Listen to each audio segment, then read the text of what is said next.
Like molten iron dripping between the mirrored corporate monoliths lit with names in every language humanity spoke, the winter sunset was brief and harsh. It slid down and made the silhouettes and shadows of the strangers walking between the projections and androids and drones slip like spilled ink. The pulse of an imploding hologram star came from the entrance of a VR theatre on the crossroads before the long slope leading down to the university. It was darkening quickly in the east. The taillights in front of the cruiser oozed with a sickly spinning motion as the campus gates of gilded silver slid back. Lee and Gong's IDs were scanned as a map of the campus lit up on the windscreen and slid down into their contacts. The cruiser pulled up outside of a building of thick stone and weathered facades. A gable of purple slate hung near a moss-covered balcony over a courtyard below. A weather vane with a curling dragon spun slowly in the wind, creaking with a whining motion. It gave Lee an unseemly feeling. The atmosphere was reminiscent of the smell of burning carbon, the country, rust, decay, and everything else since the dawn. They walked under the shadow of an outstretched stone archway of wide pillars. For a moment, Lee felt as though he was slipping back into the past, meeting with the envoy of a distant civilization. But then the sound and chatter of students in vibrant clothes with glowing contacts swarmed around him, dragging him into the present. Gong began to stare at the passing young women, who, though sometimes glancing at Lee with interest, looked away from Gong's unrequited gaze. "Keep your eyes on the case," Lee said. Yeah, Gong said as they turned down a musty corridor. "I know the line. But some of these got a soft spot for a man in uniform, trust me. 99 out of 100 of these poor young things might be immune, but I know there's always a freak somewhere and I can sniff 'em out." "Well, do it on your own time," Lee said harshly. "And no swearing, please. You see the way the Greys clamped up on us." "You ain't got rank on me yet, kid," Gong said. "I'm still lead detective. We done a lot of good work together, but you're getting ahead of yourself. You know who I am. You know how I work. You think you got a better heavy, a better fixer, a better man about town than any of those other chumps at the precinct. Fuck that, I'm the real deal. Nah, I sense a clean close coming for us on this. Might even be a bonus in the wind. I tell you, a couple weeks, maybe 3 or 4 dives, we're gonna get handshoe clean and simple. Bring down a big fish and the sharks share the meat, know what I'm saying? I've been around, you know. Been around like a drunken preacher in a nursery, and don't you forget it." Alright, Lee said. "Just asking you to leave the perving and the swearing while we're on the clock. Gonna have to play some of this case back, maybe even some key points of the interviews, and if Ruby Shoe's got anything to do with it, her lawyers are gonna rip us apart. I don't want us looking rough, looking unprofessional. They're gonna smear us, you know, come on, you know that." "Unprofessional?" Gong repeated with distaste, and leaned over to cough up a big glob of phlegm into a bin, causing the student standing nearby to grimace and walk away. "Couldn't if I tried." "This is the one," Lee said, bringing up Professor Lyla Marcel's timetable and syncing his feed with it. "We're early," he said, as they stood outside the double doors. "You reckon we should wait, or catch the rest of her lecture?" "See how she is when the light ain't on her," Gong said. "Snoop round at the back, see something natural, I reckon." "Did Maygray's library give you a taste for education?" "Gonna be leaving here with a fucking doctorate," Gong said. Lee sighed in frustration. "Alright, last time I swear in public, I guarantee it, eh? You can get me a digital swear jar for my feed." Lee pushed open the doors and they came into the half-light of a full lecture hall. There were several rows of curling seats spaced around a central platform. The lecture automatically filled their contact feed. As they circled around the back row and sat a few seats away from the nearest group of students, Lee could make out the projection of a giant glowing tree. Professor Lyla Marcel walked through the projection. "Why the yew tree?" she asked. A student ID flashed in Lee's right contact. He flicked in the air and adjusted his feed so that his left eye zoomed in on the presentation and organized the discussion on his right. "Yew tree has the ability to regenerate," a young woman said in Lee's earpiece. Another student ID flashed below. Lee saw the professor hold the cue and move up the student's name. Numbers showing how many questions and answers the students had given during the class floated next to their heads. "The yew tree was used to make, special bows over 1,000 years ago or something," another student said. "It's a material of weaponry or something, right?" "No, it's a religious symbol, proper ancient," someone else said. "They just plagiarized and wrote on the existing connotations." "All of that is true," the professor said, and cleared the students' names from the lecture feed. She stood by the hologram of the tree. It had a wider trunk than any tree Lee had ever seen.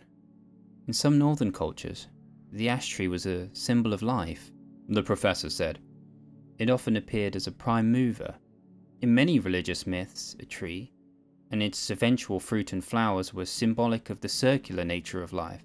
Just as people are born, flower, bear fruit, and pass on, so did plant life, but trees continued over several generations, and the pattern was clear in a greater cultural and historical context of understanding. There is seldom a religious movement or origin myth that does not feature a tree of some kind. It is a tree of stasis, often in comparison to the snake of chaos and the fruit of maturity, but as you pointed out, Anina, the yew tree has particular regenerative properties.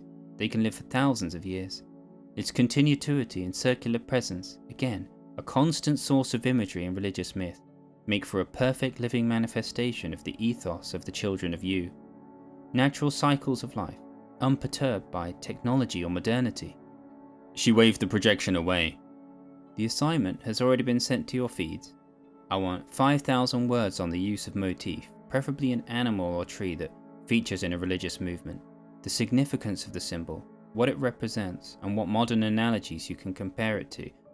And please, not everyone choose the snake, she added. Before she had finished speaking, the lights came back on and the projection disappeared. The bleary-eyed students began to talk softly and walk out together. As they collected themselves, there were a few minutes of noise before a strange silence was left in the hall. The professor waved at the air and shut the console down. Professor Douglas will be using the hall shortly, if you wouldn't mind, she said without looking up. But as Lee and Gong stood up in their uniforms, Lyla Marcel turned visibly paler. I thought we were meeting in my office after the lecture, she said, a little shakily.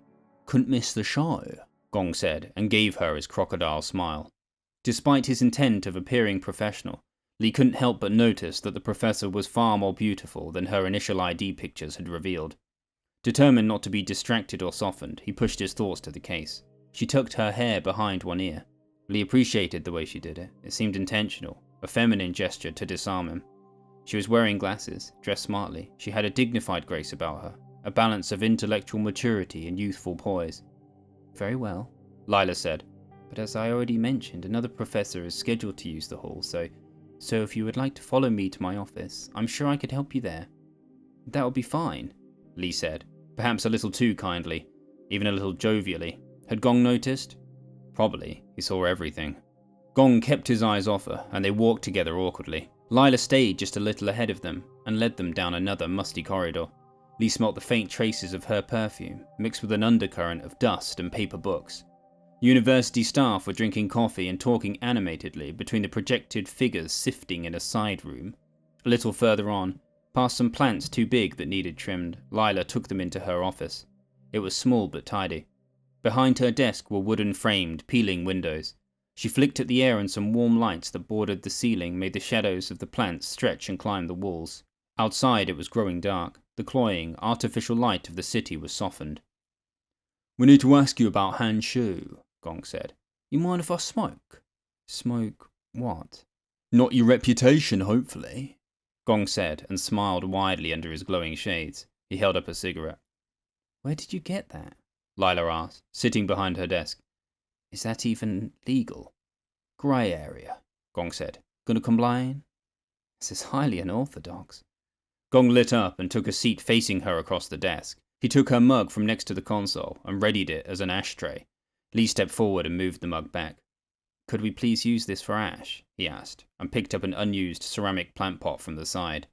Yes, I suppose. Forgive my partner, Lee said, turned away and looked through some of the books on the shelf. He hadn't seen a paper book for years, and today he'd seen 100. He's from a different generation. What do you know about Han Shu? Gong asked, leaning closer. His presence dominated the office. He was a student of mine for only a semester or so, I think, Lyla said, looking down, finding it hard to meet Gong's eyes. Something of a real celebrity, of course, so we all notice his presence, and I'm sorry, I'm still not really sure how I can help you. You were very vague when you contacted me. We'll figure that out for you, Gong said. We want to know if he was odd. We want to know if he was chasing tail with a bit too much vigour, if you know what I mean. Was he a creeper? We want to know if you ever saw him with Joy Grey. Well, Surely this sort of thing will all be on the main university feed, Lyla said. I think the AI could tell you better than I. I could search through my personal feed, but... Gong flicked in the air and projected an image of Han and Joy outside her office. Your privacy settings blocked us from the conversation, Gong said. Han Shu is suspected of abducting Joy Grey, and the last time they were seen together in public was the afternoon they came by your office. Lee didn't know for certain that was the last time they'd been seen, and he wished Gong hadn't said it, but already his contacts were recording, and he couldn't correct him now. Gong pursed his lips and let out a tight stream of smoke that filled the office with a deep heavy smell that joined the dust and decaying books. I'll find it for you, Lyla said. Her eyes glazed over for a moment as she searched her feed, and flicked in the air to project it through the console. Their 3 feeds synchronized, and an AI avatar of an elderly, dignified man with half-moon glasses was projected between them. My father, Lyla said. Is that normal for a psychology professor? Gong asked. Gotta be something in that. Something quite ordinary, I think, Lyla said. Play the recording, she said to the avatar of her father, which then disappeared. Instead, the projection of her, Han, and Joy filled the room. Joy Grey was stood in the doorway, fiddling with her hands. Han Shu was dressed eccentrically. His bare, toned arms were defined and tanned. He walked with a swagger, an air of invincibility, as he came over to the desk. Wanted to ask you again, Professor, Han said. About the fracturing in VR. It's not enough. I saw what you sent me, but I don't get it. It doesn't make sense. Lyla sighed. As I already told you in the lecture, Mr. Hsu, and, as I have repeatedly made clear, my office hours are for my postgraduate students.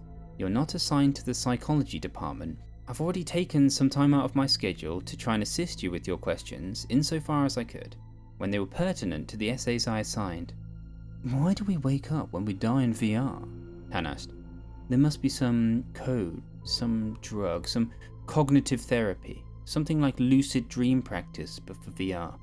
We must be able to continue to survive it. Han looked agitated and was biting his lip. His eyes seemed unfocused, and he was tapping one foot. I would think this is more in the remit of your mother, who actually works in the industry, Mr. Hsu. All I have is the data in the meta-studies that we have public access to. I haven't worked in VR for over 3 years, and the industry moves fast. But, as I said to you before, and has been made consistently clear in every study conducted, to die in VR means to surface immediately. The mind tries to wake up, and anybody forced into a state of submergence suffers psychological damage, permanent fracturing. My area of expertise is with the process of fracturing, the causes and consequences, and hopefully one day the remedies. My interest is not keeping people in a state of death while remaining in VR, something I find personally ghoulish. The purpose of my work is helping sick people get better. Is that clear, Mr. Hsu, or will I need to escalate this conversation to your department head? I don't mind my lecturers being interrupted by difficult and pressing questions, but you are now starting to draw me, and my students, away from the nexus of our actual modular study. Loquacious little cunt, aren't you? Han said and leaned over the desk. Lyla stiffened in her chair. Pause it, Lee said. Give me control. Lyla flicked and passed Lee the ownership of the feed. Lee rewound the projection, changed the angle, and zoomed in on Joy Grey's face. Loquacious little cunt, aren't you? This time everyone saw Joy Grey's expression. She looked afraid. Lee paused it. You get a lot of that from these little shits? Gong asked. You got it worse than us. That boy would be seeing the back of my hand. Fortunately, Han Shu was a rarity, Lyla said. But considering the wealth and influence of his mother, perhaps I could have expected it. We've had the pleasure of a few celebrities and their children gracing our halls. Although most of course now study primarily in VR, some of them still linger in waking society with a temperament of their own. Did Han Shu ever seem coercive or stalking in his behaviour towards other women that you noticed? Lee asked. I didn't see much of Han outside of lectures, Lyla said, looking down. And with his family background being what it was, you understand, we have some students who, for obvious reasons, despite what we might see or think, we can't... She trailed off. Did you see Han acting aggressively or controlling with Joy Grey? Lee asked. This is very important. He's accused of abducting her. Joy is missing, and her parents have no idea where she is. They're distraught, terrified, and with the only cops on the case, please, we need your help if you can give it to us. Lyla took off her glasses, rubbed her eyes, and looked at Lee directly. He felt a pang of attraction, reciprocated. He felt a dryness in his throat, and was aware of the sweat on his hands, but he tried to appear outwardly cool. Lyla looked down suddenly, then warily at Gong, hidden behind his glowing shades in the glut of sifting smoke. As I said, we have some students who, because of their families' donations or ties to our endowment, have to be treated differently, Lyla said. That's just how it is. Always has been. Was Han a psychopath? Gong asked. Got a free pass because Mummy was paying for a new wing. Psychopath has a particular meaning to a psychologist, you understand, Lyla said. I get it, Gong said. I've seen more nutcases than a warden in a fucking walnut factory. He slowly took down his shades, showing eyes stained with 30 years of the city underbelly. I was there, you know, he said, in a voice that had talked down attempted murders mid-act. I was there when the Children of Yew came down, put a few of them in the ground myself. I know what men are, what they can be, and that boy Hanshu has got the belly for it. I don't reckon Joy Grey was his first victim, and I don't reckon she's gonna be the last. I reckon that animal Han is running riot down there in VR with a zoo of his own making. We just spoke to Joy Grey's parents this morning. Good, solid folks, educated, fine people like yourself with real books and the minds to match them. We need to get down there into Han's domain and slam the bastard, and if you know anything about Han and Joy, we might have enough to start diving. You saw the Children of Yew camp? Lyla asked. And the ashes are left behind, Gong said, and put his shades back on. I saw Hanshu violently restrain Joy Grey, Lyla said, her hand twitching nervously. He was holding her by the throat, not far from this building, yesterday morning, just for a few moments, but still, it was before they came to see me. I would have said something, but undergraduates and drink and drugs, it can get quite nasty on campus. And she came in here willingly with him afterwards, and she seemed to worship him. But you saw Hanshu holding her by the throat, Lee said, aggressively. Yes, Lyla said. Did you record it on your feed? Lee asked intently. No, Lyla said, after a pause. Well, my feed was recording during work hours, so yes. But I went back and erased it. Look, I'm sorry, it's hard perhaps for some people to understand, but we hardly have much of an endowment as it is, and I only just made tenure last year. To accuse someone like Ruby Shu's son, unless something happened, perhaps if I hadn't seen that Joy seemed fine later on, I would have reported it, but... And then when I heard that Han and Joy were missing, but... I didn't want to get in trouble for deleting it. I'm sorry, really, I didn't say anything sooner, but... I'll testify all of this in front of a judge if needed, especially if it helps you look for Joy. You can put all of that on the record. Already have, Gong said, flicking the recording to the case file. Fat lady is singing, Gong said to Lee. Right on time. Shift's over. Guess we got a date with the captain in the morn. Might be diving into the Glade right after.